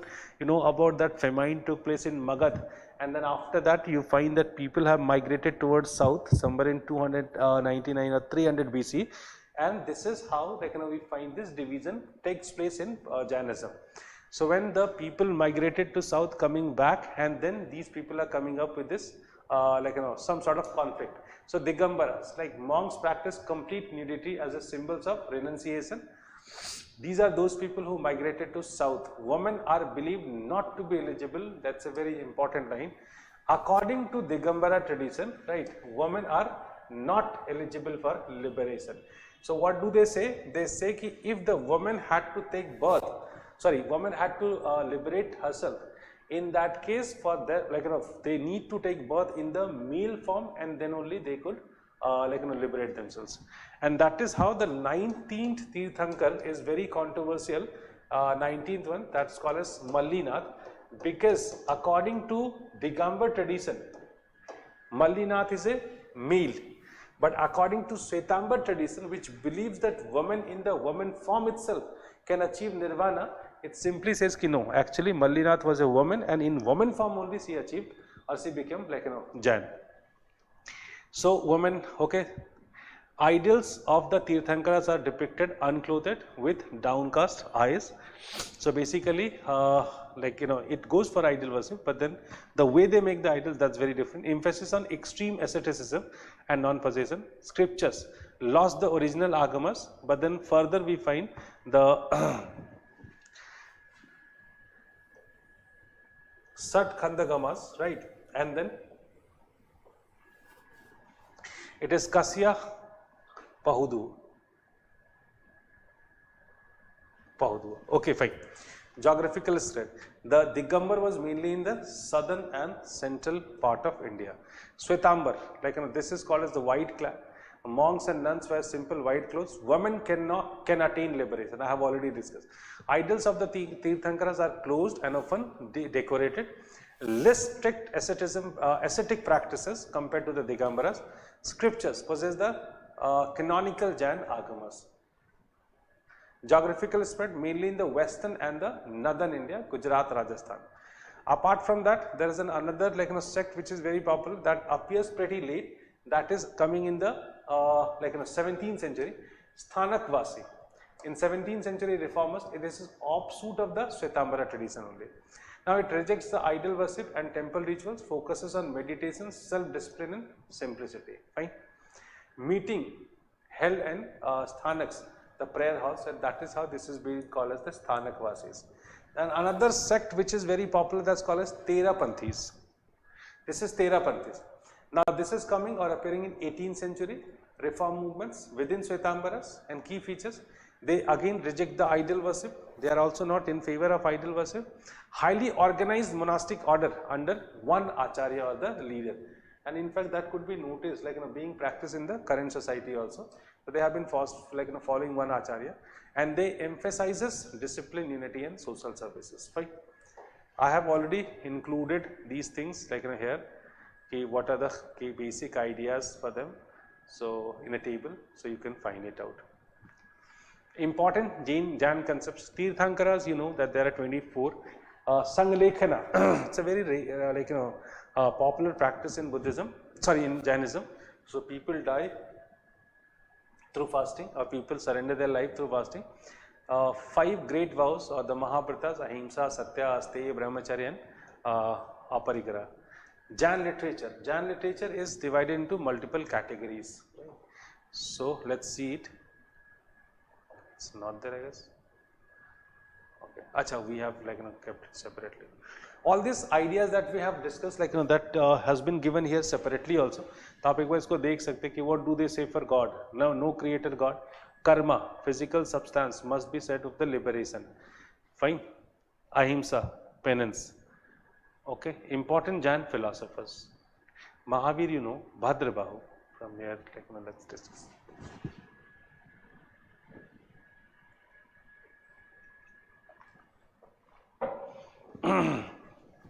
Okay, Bhadrabahu. So last Shrut Kaveli. So he is possessor of complete knowledge of Jain scriptures. Okay. Then contributions. Bhadrabahu.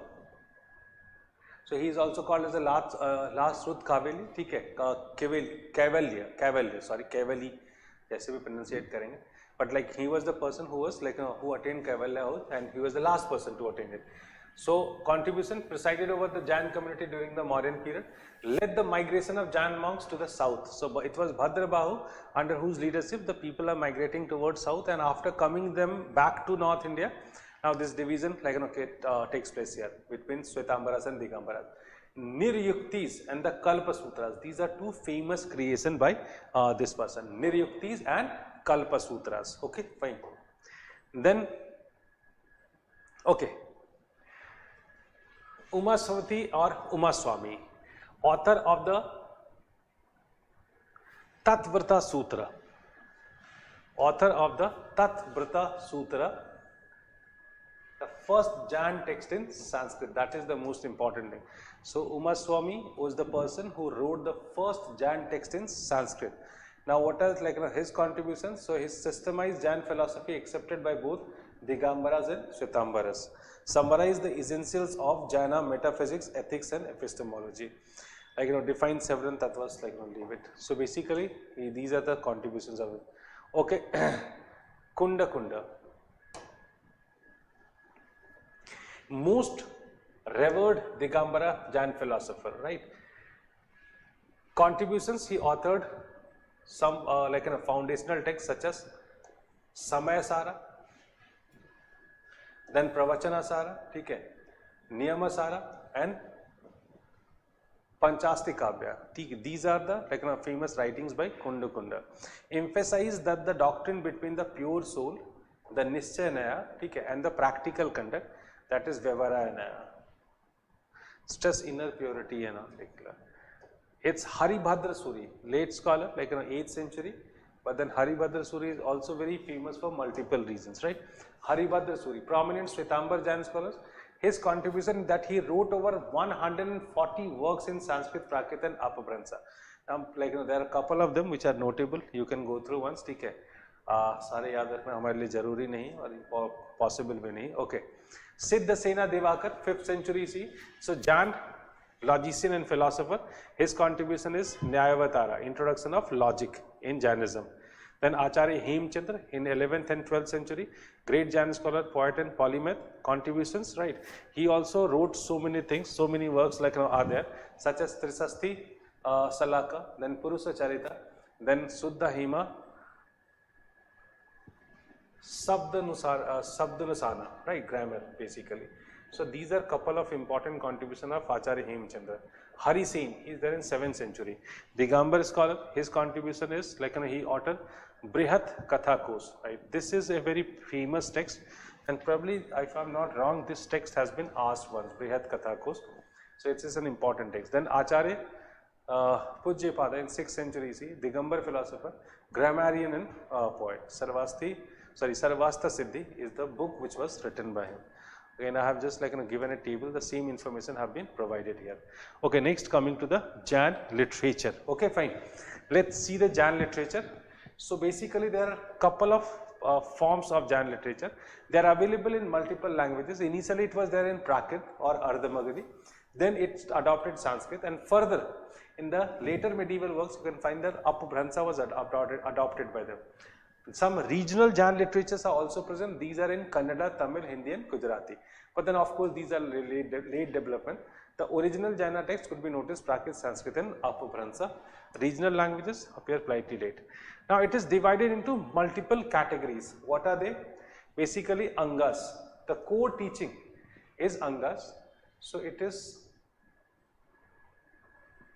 12 Angas. जो है यहाँ पे 11 लिखे हुए, but कुछ जगहों पे it's always written 12 Angas. Then 12 Upangas. These are the core teachings. These are the further explanation. Cheda Sutras. These are the monastic discipline. Mula Sutras. These are the basic text for the novices. Kulika Sutras. Appendix. Then Prakirinas on miscellaneous texts. These are 10 in number. And that is how it becomes 46. If like you count 11 Angas, in that case 45. Otherwise, it like it's 46. So you remember that. You can remember that numbers also. There are certain texts which are kept in the different categories also, such as these are, which are considered to be the Shwetambar text. Oh, sorry, Digambar text.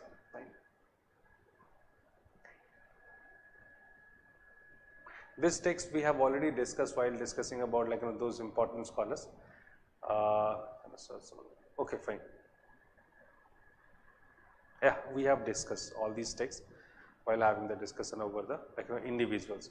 So that also I have compiled in a table. Jain architectures are not that popular, so you can see it once, but then it is not very important. There is nothing as such which is very unique. They are like the temples only, and they are not different. There are some examples of I have already given here, so you can see it once.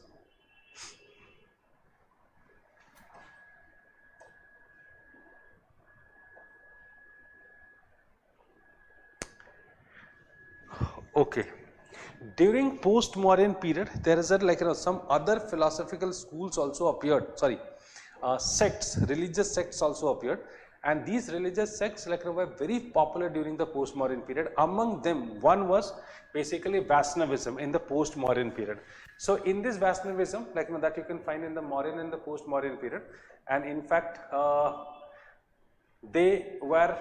It was basically known as Bhagavatism, that is early Vaishnavism, and centered on the worship of Vasudev Krishna. So around Vasudev Krishna, one cult is appearing or sect is appearing, that's called as Bhagavatism. Okay. It was a basically local cult that was patronized by the Satavahanas, Kusanas, Sungas and Gupta rulers. Fine. Now what are the core features of this? Like there were few things that you just need to keep in mind: monotheism and bhakti. So first of all, you should keep in mind it is based on bhakti, simple devotion, and monotheism. Then Avatara doctrine. Avatara doctrine means it had been talking about the incarnation of Vishnu into multiple forms. They went for image worship, they started building the temples also, and they started developing certain literature also. Bhagavad Gita is the most popular one among them. Okay. The earliest evidence of Bhagavat worship we find in 113 BC, and that is the Heliodorus pillar.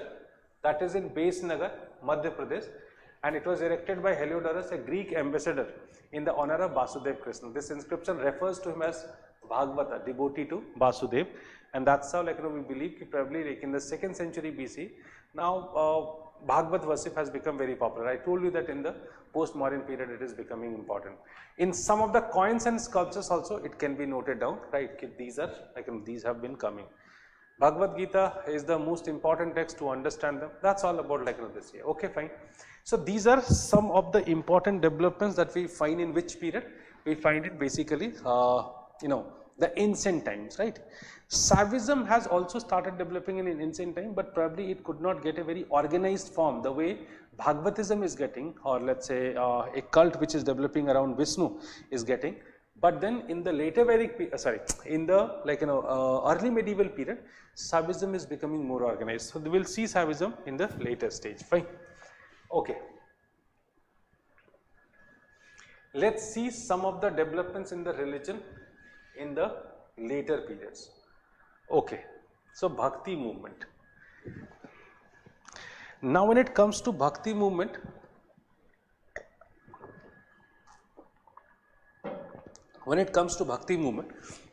there are few things that you have to keep in mind.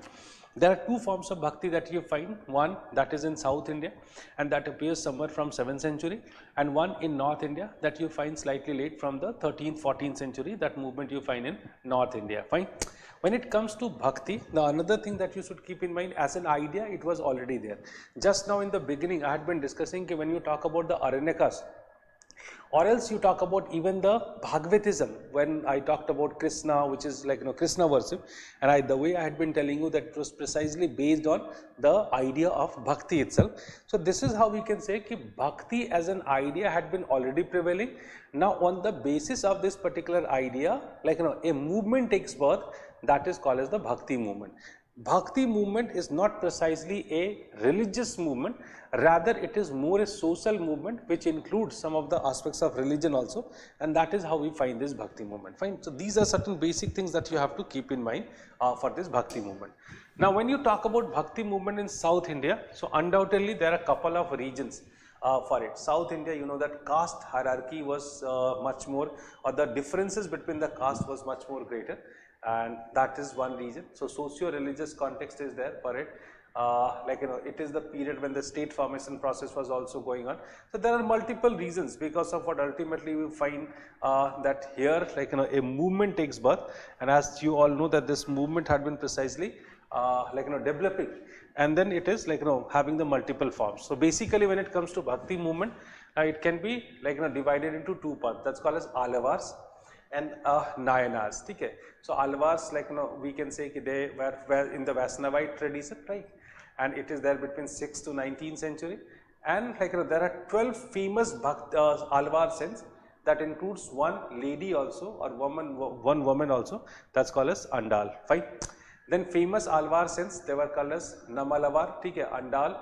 Then Periya Alvar, Kulasekhara Alvar, and Tirumangai Alvar. These are some famous saints, I have included their names, so at least you should see the name once. And the most famous text is Nalayara Dibya Prabandham, that is having 4,000 Tamil verses. Okay, on the other hand, you find another tradition that's called as Nayanar one, right? So when you talk about the Nayanar, which is the Shaivite tradition, and there were more number of saints, there were 63 in number. And here also we find one lady, one woman, that's called as Karaika Lamayar. So these two names are very important that you should keep in mind. That is developing between 6th to 8th century. And some famous Nayanar was Appar, is very famous one.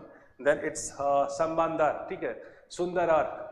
Then it is Manikavachakar, right? So these are some of the famous Nayanar saints.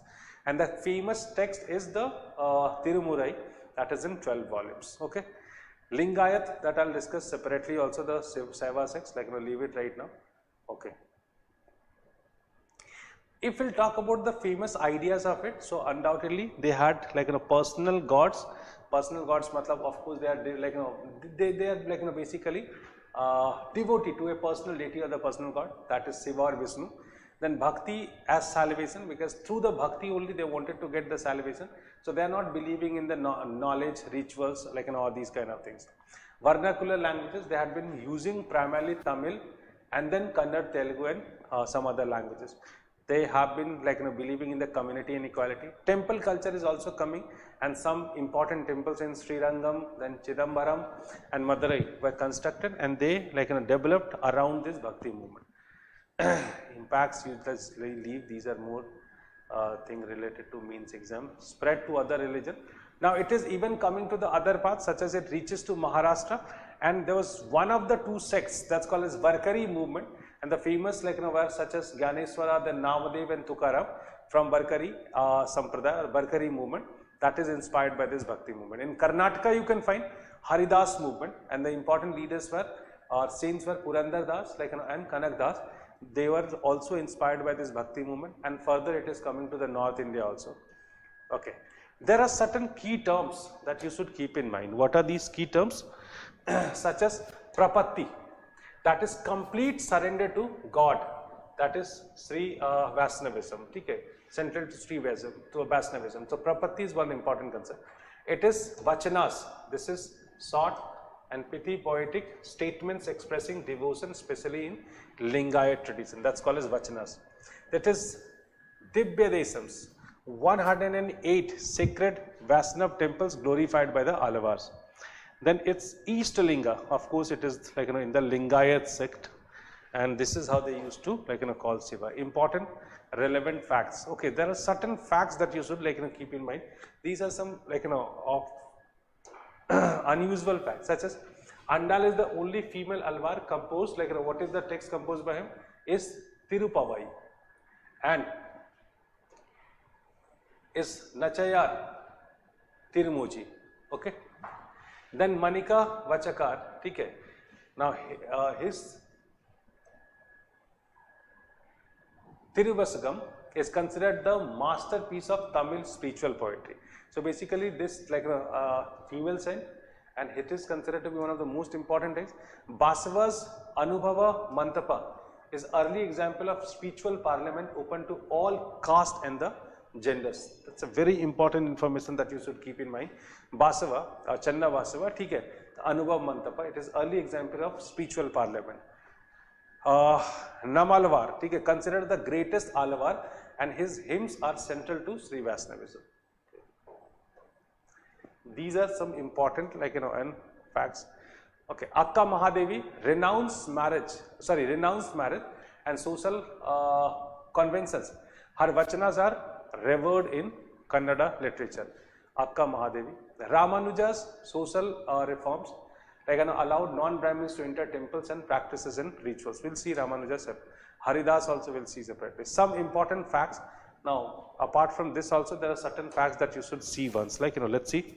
Nath Muni. Nath Muni was the first to collect and organize the hymns of the Alavas. Nath Muni. Remember this name. Then is Dibya Pravandam, is the Tamil Veda. It's called as Dibya Pravandam is called as Tamil Veda. Tirumurai is the canonical text of Saiva Siddhanta. Vasava's movement led to the creation of a new religious community to the Lingayats, who reject the authority of the Vedas and the Brahminical priest. Like Lingayat community is very famous these days, is very popular, or in limelight. Andal's Tirupavai is sung in Vishnu temples throughout South India, especially during the Tamil month of Margadai. So it is important. Andal, like she is a lower caste lady, but her poetries are yet being popularly being followed. The Bhakti movement in South Indian influence. Okay, fine. Some Vedantic philosopher and their contributions, so basically this is the second stage of Vedantic philosophy. I have already discussed in the beginning that it is the second stage of Vedantic philosophy that we find in South India, right? It starts in South India. So Vedanta, I have already told you that what is this school all about. The major Vedantic philosopher, undoubtedly it starts with Adi Sankaracharya, right? His philosophy is called as Advaita Vedanta, and he simply says that ultimate reality is just one thing, which is Brahman, and whatever you find in this world, that is Maya or the illusion. So the world is illusion, Brahm is the only reality. That is what he. Individual self Atman is identical with Brahman, matlab dono ek hai, and that is how it is being called as the theory of non-dualism. Okay, major works. So he wrote commentaries on Upanishads. He wrote commentaries on Upanishads, Bhagavad Gita and Brahma Sutras. Okay, some of the important creation is Viveka Chudamani and Upadesh Sahasri. These are two important contributions. Now, what are the important contribution, other contribution? So he unified and systemized the Advaita philosophy, established four matas in four corners, of India, that is Sringeri, Dwarkanath, Puri and Badrinath. Debated and defeated proponents of rival school leaders. Ramanujacharya, he is coming in 12th century, 11th and 12th century. Ramanujacharya is considered to be the very, very important person or important, let's say, Vedantic scholar. Why? Because when you talk about Sankaracharya has been somehow cutting the roots of Bhakti movement, because again he emphasized on non-dualism. The point is that how to achieve that non-dualism. So basically knowledge was the mean to achieve it, and knowledge of what? Knowledge of Vedas, fine, which is beyond the understanding of the lower caste people or the common people. Ramanujacharya is giving then another philosophy that's called as the Visishta Dvait Vedanta. Now his philosophy is called as unique non-dualism, right, or qualified non-dualism. Matlab certain conditions are there. So he says that both may be the ways of doing it or achieving salvation. What, as in, at one hand knowledge, on the other hand bhakti. So he again emphasizes on bhakti. So Brahman is a personal with attributes like guna, he is talking about, identified with Vishnu. The world and the souls are real and are the body of Brahmins, not illusionary. So he simply said that the world is real, what was denounced by Sankaracharya. Bhakti is the best means to salvation, moksha, but knowledge and karma have roles to play here. Emphasizes the prapatti, the total surrender to the God. That is bhakti emphasized. What are the major works of this person? So he is Sri Bhas, commentary on the Brahma Sutra. Then it is Vedartha Sangra, Gita Bhasya and Vedanta Deepa. These are some of the important texts. These are Sri Bhasya, that's the most important one, commentary on Brahma Sutra. Then it is Vedartha Sangra, Gita Bhasya and Vedanta Deepa. Okay, what is his contribution? Systemize the Vaishnavism, open temples worship to all castes, notably at Srirangam. This is the temple that you should keep in mind at Srirangam. This is the temple which was started by him, like opened by him for the lower caste. Played a key role in Bhakti movement in South India. Okay, fine. Next is Madhavacharya. He could be noticed in 13th and 14th century, Madhavacharya. Now his school is called as Dvaita Vedanta. He is talking about the dualism, right? He is talking about the dualism. You know, actually the world and the Brahman, these are two different things. So absolute dualism between God, Vishnu, and the individual soul, right? Soul. At one hand, like we people, soul is representing the world, and then God is something very different, right? The world is real, not illusionary. Salvation is possible only through God's grace and devotion. But then he also talked about bhakti. So major work is Brahma Sutra Bhasya, that is Anuvyakhana, then Mahabharata, and then Tatparya Nirnaya. Okay. Contribution. So he founded the Dvaita school, which became influential in Karnataka, inspired the Haridas movement. Just now we had been discussing Haridas movement was a lower caste movement in South India, Karnataka, that was inspired by him. Next important, like Vaishnav saint is Nimbakacharya in 12th century. Now his school is Dvaita Vedanta, that means dualistic non-dualism. So he had been talking about both. At one hand dualism, on the other hand is non-dualism. So the soul and the world are both different and non-different from Brahman. Both the things are there. So emphasize devotion on Radha Krishna. That may be important for you. Major works like such as Vedanta Parijataka Saurava. His contribution is to influence Vaishnavism. Okay. Especially in North India. Ballavacharya, another scholar. Now his school is known as Suddha Dvaita Vedanta, like pure non-dualism. So you can understand that he is basically enlarging Shankaracharya's idea. He is talking about the pure non-dualism. So world is a real and pure non-dualism, right? So he is talking about the real and joyous manifestation of Brahman, Krishna. He worshipped the Vishnu in Krishna form. Emphasize on the Pushti Marg. So his school is known as the Pushti Marg. Madhavacharya's school is known as Pushti Marg. Major works is Anubhasya, commentary on Brahma Sutra, and Subodhini, that is commentary on Bhagavad Puran. His contribution is the Pushti Marg sect, which is very popular in Gujarat and Rajasthan regions. Okay. Then Chaitanya Mahaprabhu. Now this person was very famous in Bengal. Chaitanya Mahaprabhu was very famous in Bengal. So his school is known as Achintya Bheda Aveda. Is Achintya Bheda Aveda. That means inconceivable, right? Oneness and differences. So he was a follower of Krishna, and is both one with and different from creation, from the creation and so.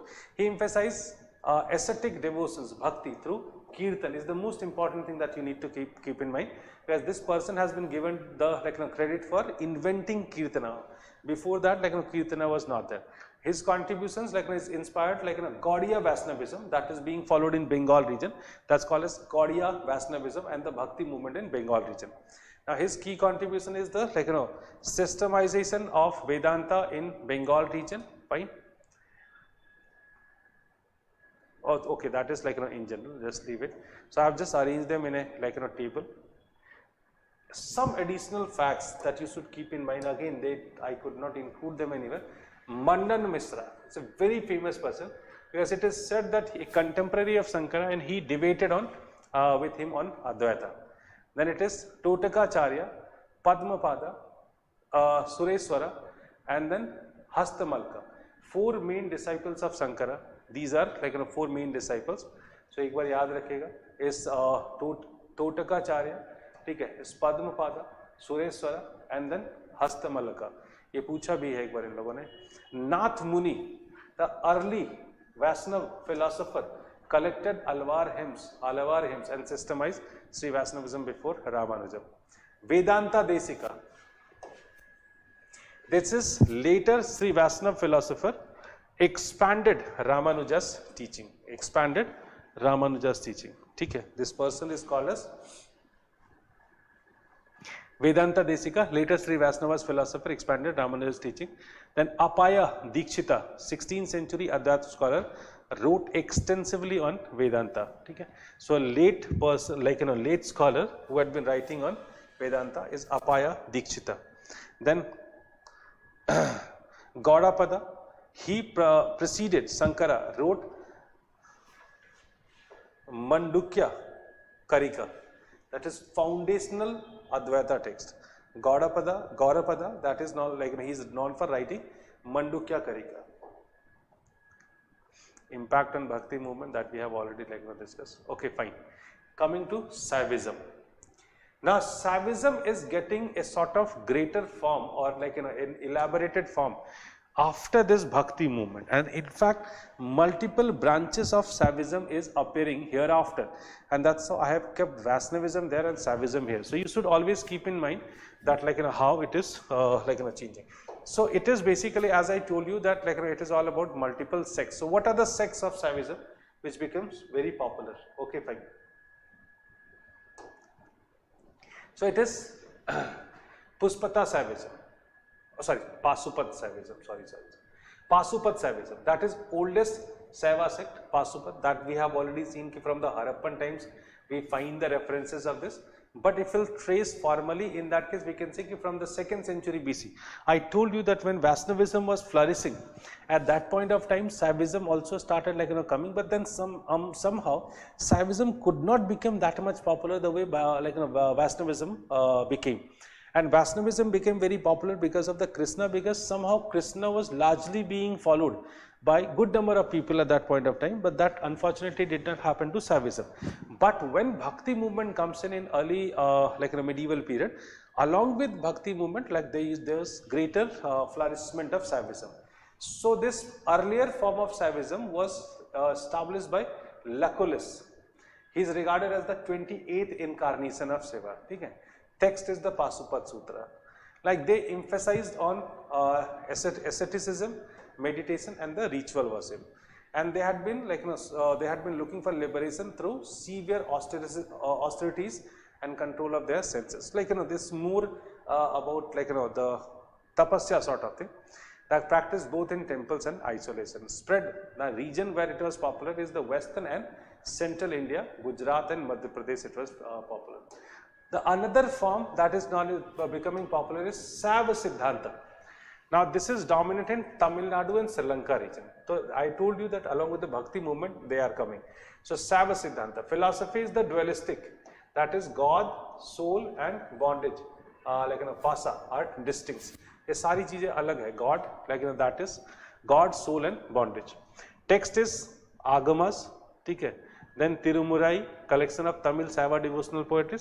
Key saints are Apar, okay, Sambandar, Sundarar, and then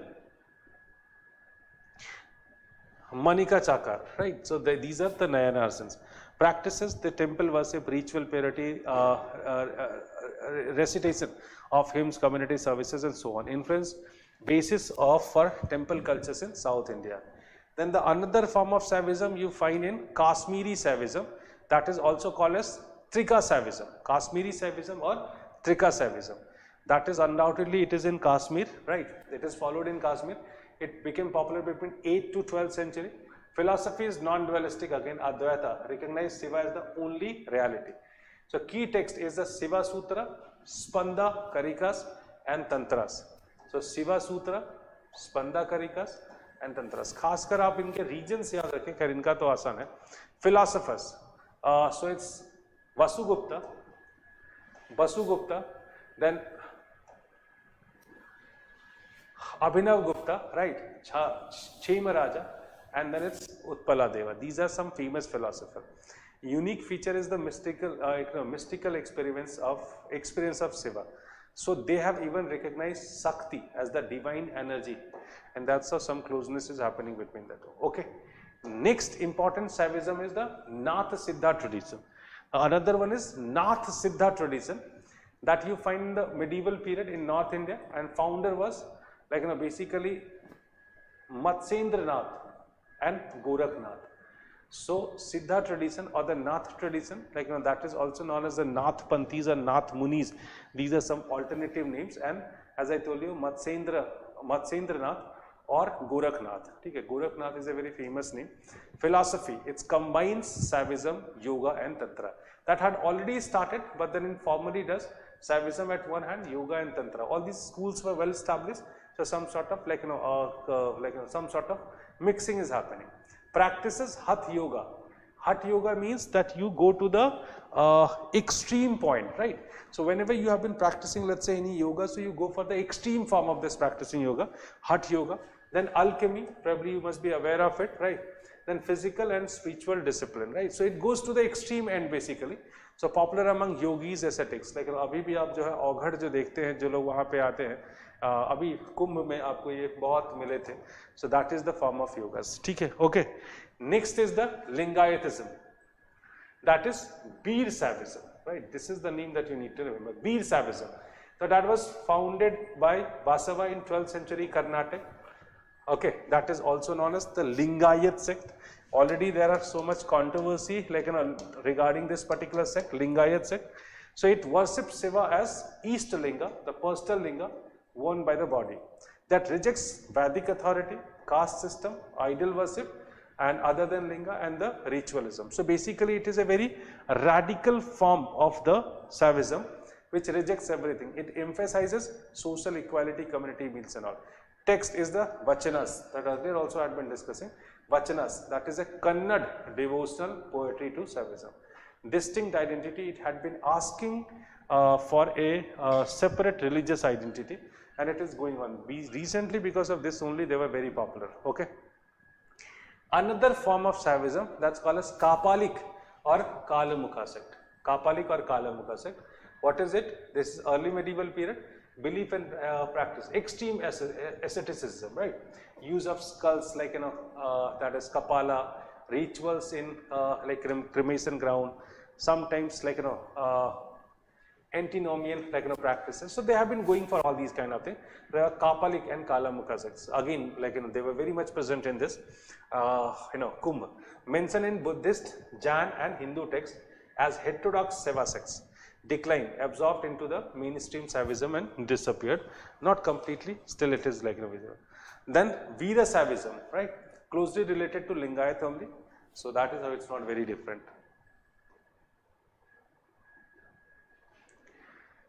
Okay, apart from that, like there are some more such as Ati Marga or Mantra Marga.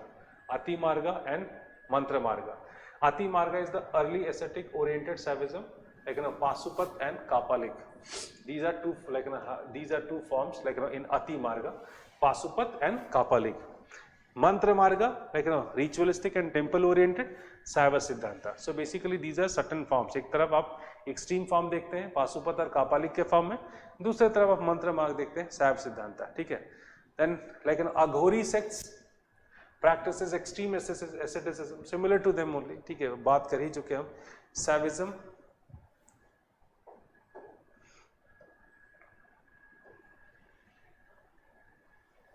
yeah, we have discussed all these things, right? That's all about the Shaivism. The last part of it, like that's called as Bhakti movement in North India, right? So when it comes to Bhakti movement in North India, now it has already started in South India. Gradually it is coming to North India also. So when it is coming to North India, so basically more or less like the features remain same, right? There was no drastic change as such, okay? It remains quite same here. And in fact the context was very different. In North some other problems were there. In North you can find with the coming of the Muslim rulers, that is one thing. With the beginning of let's say, with the beginning of urbanization, because the urban scenario had been giving more opportunity to these like sects to flourish, or to like these Bhakti saints to flourish.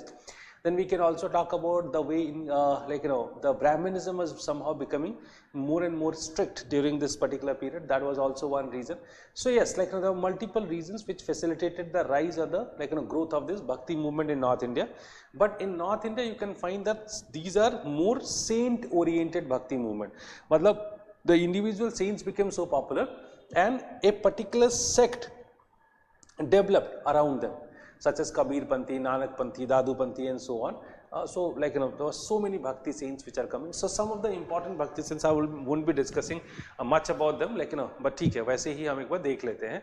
So because this is like very common thing. These are like the things that I believe that you all must have gone through. Monotheism, it is focusing on monotheism. Sorry. Yeah, it is focusing on monotheism, rejecting rituals, social equality, use of vernacular languages. Basically, all these languages that you see became popular in India, like later on, such as Hindi, Awadhi, Braj Bhasha, Khadi Boli, all these languages are becoming popular during this period. Okay, important bhakti saints of North India and their contribution. Now, Kabir is very popular. Okay, I think I don't need to discuss about Kabir because you have you must have gone through all these things. Guru Nanak is again a very popular bhakti saint, and he was also a popular bhakti saint and a great social reformer. Fine. So, his Kabir's works are known as Bijak, Nanak's works are known as Japji Sahib, and other hymns compiled in the Guru Granth Sahib. Later on it was done. So, Ravidas, right, that's also popularly known as Raidas in 15 and 16th century. So, he was also from Varanasi, a low caste Dalit fellow, and his philosophy was equality. His works are padas or the verses. These are the things that you should see, his verses are also, Raidas's verses are also included in Guru Granth Sahib. Okay, Surdas, he was also there in 15th and 16th century.